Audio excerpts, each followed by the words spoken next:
Justice in America promises fairness. But in October 2025, inside a concrete chamber in Alabama, that promise came face to face with a new kind of death. A man. A mask.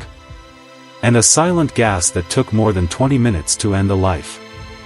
This is the true story, verified through public records and major news reports, of Anthony Boyd, the seventh person executed by nitrogen gas in Alabama.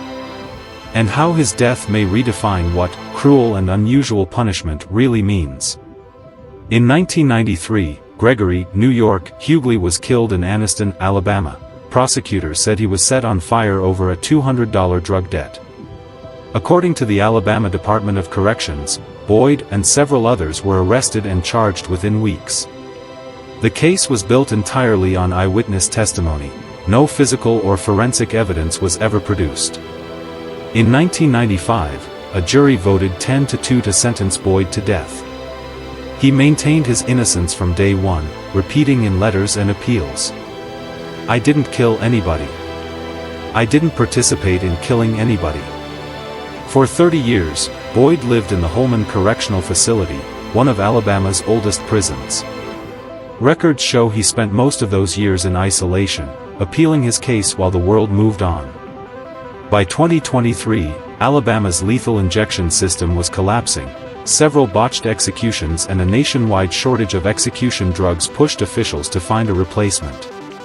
That replacement would be nitrogen hypoxia, a method where pure nitrogen gas replaces oxygen, slowly suffocating the body. Officials described it as painless and humane. But medical experts and human rights groups warned it could cause drawn-out suffocation lasting minutes. Boyd's attorneys filed urgent appeals, arguing that nitrogen gas could violate the Eighth Amendment against cruel and unusual punishment. They requested an alternative, execution by firing squad, which experts said would ensure instantaneous death. The U.S. Supreme Court rejected the appeal. 3 justices dissented: Sonia Sotomayor, Elena Kagan, and Ketanji Brown Jackson, calling the method torturous suffocation. In her opinion, Justice Sotomayor wrote, "Boyd asks for the barest form of mercy, to die by firing squad. My colleagues turn their backs on the Eighth Amendment's guarantee against cruel and unusual punishment." According to witness reports published by CBS News and the Montgomery Advertiser, Boyd entered the chamber at 5:57 p.m. on October 23, 2025. He was strapped to a gurney and fitted with a sealed face mask. Officials began releasing nitrogen gas at 5:57 p.m. Reporters observed that Boyd appeared to breathe, twitch, and gasp for over 20 minutes before becoming motionless.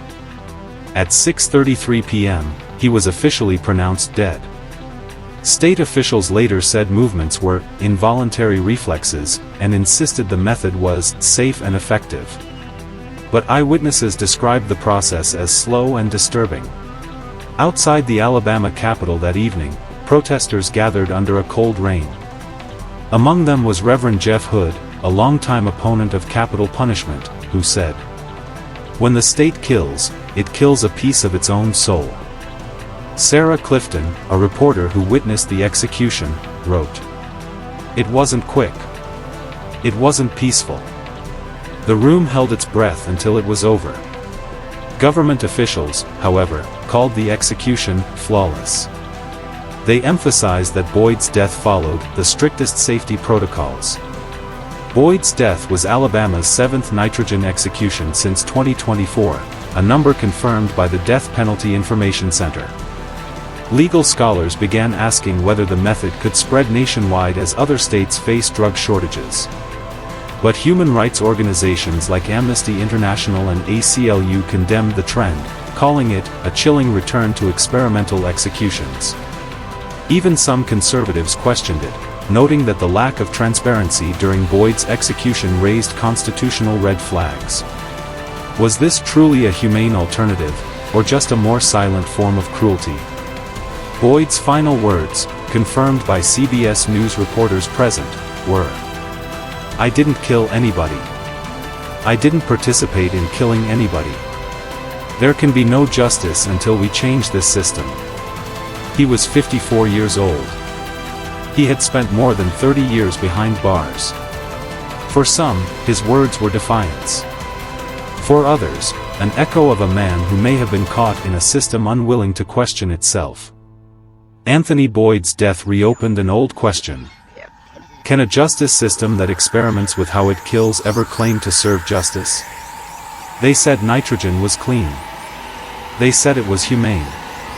But on that October night in Alabama, the air grew heavy. And compassion may have been the first thing to die. If you believe truth deserves light, subscribe, because the next story may challenge everything you thought you knew about justice.